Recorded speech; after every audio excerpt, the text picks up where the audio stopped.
Telugu Desam party వ్యవస్థాపక అధ్యక్షులు నందమూరి తారక రామారావు 101వ జయంతి సందర్భంగా విజయవాడలో తెలుగుదేశం పార్టీ రాష్ట్ర కార్యదర్శి బుద్దా వెంకన్న ఆధ్వర్యంలో కేక్ కట్ చేసి నివాళులర్పించారు. ఈ సందర్భంగా మాజీ ఎమ్మెల్సీ బుద్దా వెంకన్న, చెన్నుపాటి శ్రీనివాసులు మాట్లాడారు. పార్టీ స్థాపించిన 9 నెలల్లో అధికారంలోకి తీసుకువచ్చిన ఘనత ఎన్టీఆర్ దని, వెనుకబడిన వర్గాల ప్రజలకు రాజ్యాధికారాన్ని అందించిన మహానాయకుడు ఎన్టీఆర్ అని తెలిపారు. ప్రస్తుతం ఉన్న ఎంతో మంది నాయకులు తెలుగుదేశం పార్టీలో ఎదిగిన వారే అని అన్నారు. అధికారంలోకి వచ్చేది కూటమి పార్టీలేనని, చంద్రబాబు ముఖ్యమంత్రి కావటం ఖాయమని తెలిపారు.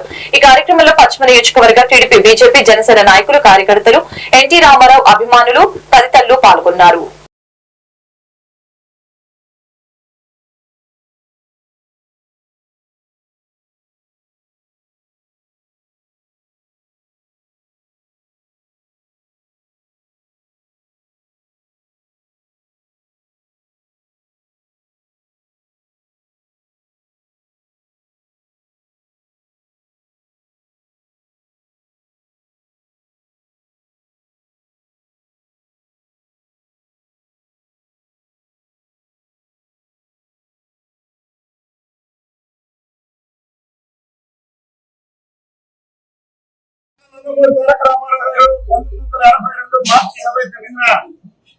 పార్టీ స్థాపించి 9 ఏళ్లలో కేవలం 9 ఏళ్ళు అధికారంలో తీసుకురావడం, ఈ రాష్ట్రానికి ఉమ్మడి ఆంధ్రప్రదేశ్ ముఖ్యమంత్రిగా ప్రమాణ స్వీకారం చేయడం, తదుపరి 1984లో నాదెండ్ల భాస్కర్ వెళ్లిపోవడం కారణంగా ఆయన్ని పదవికి దించేగానే రాష్ట్రంలోనే కాదు దేశంలో ఊవెత్తిన ప్రజలు ఆయన మద్దతు పలకడం, మరి ఏదైతే ఆ ప్రజల పక్షాన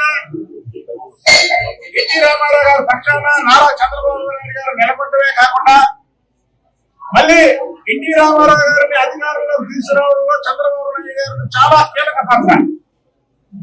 ఆ రోజే అన్న నందమూరి తారక రామారావు గారు కానీ, తెలుగుదేశం పార్టీ శ్రేణులు కానీ, తెలుగుదేశం పార్టీ ఎమ్మెల్యేలు కానీ, ఎంపీలు కానీ, కార్యకర్తలు కానీ అందరూ కూడా ఈ రాష్ట్రానికి, ఈ పార్టీకి అన్న నందమూరి తారక రామారావు గారి తర్వాత చంద్రబాబు నాయుడు గారే నాయకత్వం వహించాలని ఆ రోజు 1984లోనే ప్రతి ఒక్కరూ ఒక నిర్ణయానికి వచ్చారు. తదుపరి 96లో ఆయన ముఖ్యమంత్రి అయ్యారు. ఇప్పటికి దాదాపు 25 సంవత్సరాలు ఈ పార్టీ ఎన్నో కష్టాలు మట్టమే కాకుండా ఏదైతే తెలుగుదేశం పార్టీ నాయకులుగా చేసిందో వాళ్ళే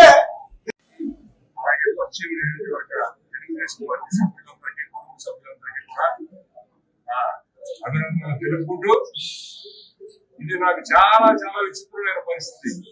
ఎందుకంటే ఈ పార్టీ పుట్టిన తర్వాత ఈ పార్టీని తీవ్రంగా వ్యతిరేకించిన వాళ్ళు నేను ఒకటి. దానికి అనేకమైన కారణాలు ఉన్నాయండి, ఇప్పుడు అసందర్భం. కానీ ఒక్క విషయం చెప్పదలుచుకున్నాను. ఇవాళ నా బిడ్డ ఉంది, డాక్టర్ చదివింది, ఉద్యోగం చేసుకోవడానికి ఢిల్లీలో ఉద్యోగం చేసుకుంటాం. ఆ దిశలో ఎక్కడ చేయకపోవడం వల్ల మన కడుపుకుంటే మన బిడ్డలు ఇతర రాష్ట్రాలకి వలస కూలీలాగా పోయి పని చేసుకోవాల్సిన దౌర్భాగ్య పరిస్థితి. ఈ పరిస్థితులన్నీ చూసే ఈ రోజున నాకు ఈ నిర్ణయం తీసుకోవడం ఇబ్బందికరం అయినా కానీ ఈ రాష్ట్ర భవిష్యత్తు దృష్ట్యా చంద్రబాబు గారు, నారా లోకేష్ గారు అవసరం, ఆవశ్యకత చాలా ఉంది. ఆ దిశగా ఆలోచించి పాజిటివ్ గా నేను ఈ పార్టీలో చేరడం, వీళ్ళందరి ప్రోత్సాహంతో, ముఖ్యంగా బుద్దా వెంకన్న గారి ప్రోత్సాహంతో ఈ రోజున ఈ విచిత్రమైన పరిస్థితుల్లో